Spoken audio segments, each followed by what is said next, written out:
Buat yang lagi gagal bayar atau telat bayar di aplikasi pinjaman online, ya pinjaman online Galbay itu aman dan insya Allah pasti aman. Nah ini mungkin penting sekali untuk teman-teman ketahui bahwa buat teman-teman yang baru telat bayar atau gagal bayar, nggak boleh takut, nggak boleh stres, dan juga tentunya nggak boleh merasa tertekan yang berlebihan. Karena itu akan membuat dampak yang sangat luar biasa dan tak terduga bagi diri kalian. Ya gini. Secara konsep, secara keseluruhan untuk masalah gagal bayar atau telat bayar di aplikasi pinjaman online, itu kalau kita pinjamnya di pinjol legal, insya Allah aman. Teman-teman sudah ada aturan-aturan yang berlaku yang bahkan secara undang-undang melindungi teman-teman sebagai nasabah yang telat bayar atau gagal bayar. Ada sanksi yang dijadikan sebagai sebuah batasan untuk perlakuan ataupun penagihan. Ada aturan-aturan yang berlaku yang ditujukan untuk membatasi para pinjol-pinjol ini bertindak semena-mena. Bahkan terbitlah sebuah aturan di mana modal minimal sebuah aplikasi pinjaman online itu harus sekian, dan sekian. Yang berujung beberapa bulan yang lalu banyak yang tutup pinjol-pinjol legal ya, banyak yang menyatakan diri mundur dan mungkin menyatakan diri bangkrut karena tidak memenuhi syarat minimal modal dari OJK. Nah, kenapa demikian? Oke.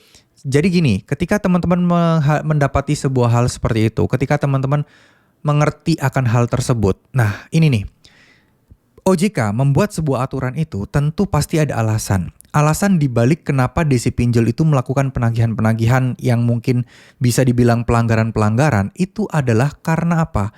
Karena mereka keterbatasan uang, keterbatasan modal, cash flow mereka terganggu. Nah, ketika cash flow mereka ini terganggu, maka mereka mau nggak mau ya melakukan penagihan dengan cara apapun asal teman-teman membayar dan cash flow mereka terselamatkan. Jadi intinya ya mereka kalau kekurangan modal, kekurangan uang, pasti akan melakukan segala cara biar nasabah yang gagal bayar itu segera bayar. Itu pun nggak terlepas dengan tindakan-tindakan yang negatif atau melanggar hukum.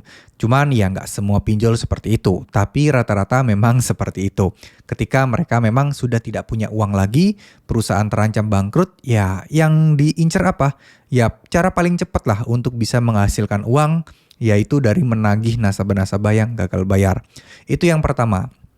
Jadi dari sini sebenarnya kita harus tahu bahwa OJK sendiri pun, negara pun juga melindungi kita kok sebenarnya. Cuman memang secara eksekusi di lapangan, pengawasannya memang masih belum maksimal. Karena ya mungkin pinjol kan banyak yang mendapatkan masalah gagal bayar atau mungkin penagihan yang di luar batas kan banyak juga. Jadi nggak semua terselesaikan oleh OJK. Nah, dengan begitu perlu peranan kita untuk terus mengawasi juga dan melaporkan segala pelanggaran yang berlaku. Kumpulkan segala bukti-buktinya, kumpulkan segala pelanggaran-pelanggaran yang ada, dan teman-teman harus kasih ya nanti laporkan ke OJK terhadap semua pelanggaran-pelanggaran tadi. Nah itu yang pertama.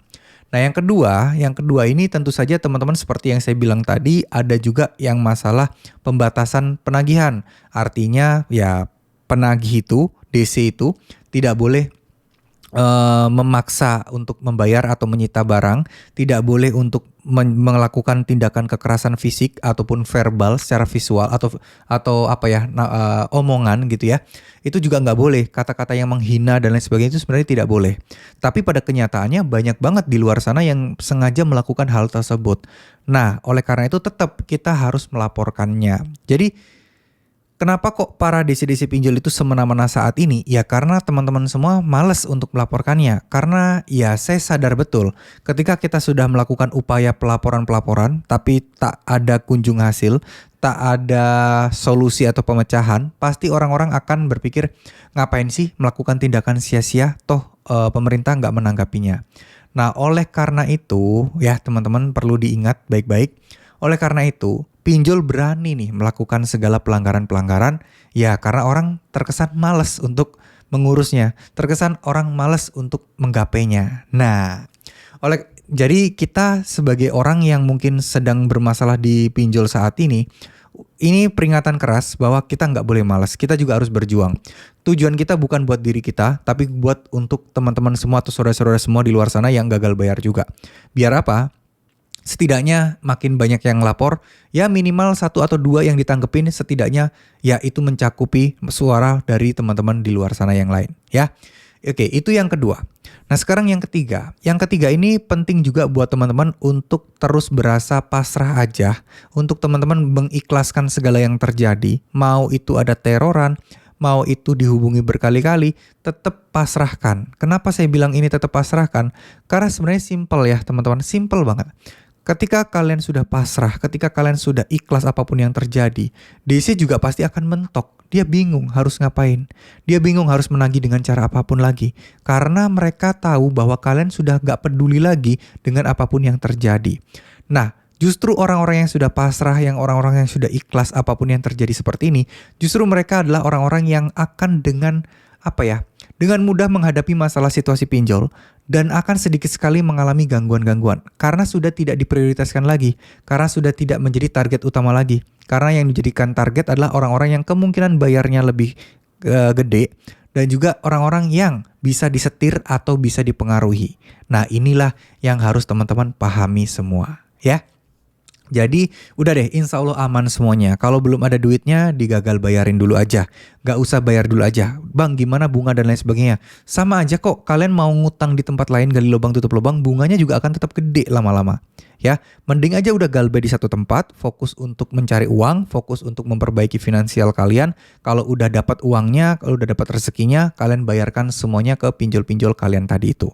Ya, itu enak. Sehingga kalian juga punya bargaining power gitu ya, bargaining power untuk mendorong pinjol untuk negosiasi. Oke, saya akan lunasi tapi tolong hapuskan bunga dan denda. Saya akan usahakan untuk bayar pokoknya aja. Biasanya kalau telatnya udah lama, itu akan ada negosiasi yang cukup lumayan menguntungkan bagi nasabah. Ya, pinjol juga nggak mau rugi, nggak mau hilang uangnya 100%, dan kalian pun juga pasti akan diuntungkan tanpa harus bayar bunga dan dendanya lagi. Cuman itu perlu waktu, perlu proses yang sangat panjang. Jadi saya harapkan teman-teman untuk tetap tabah, untuk tetap tenang, nggak usah mikir yang aneh. Insya Allah semuanya akan aman-aman aja. Oke, terima kasih. Semoga apa yang saya sampaikan bisa bermanfaat. Wassalamualaikum warahmatullahi wabarakatuh.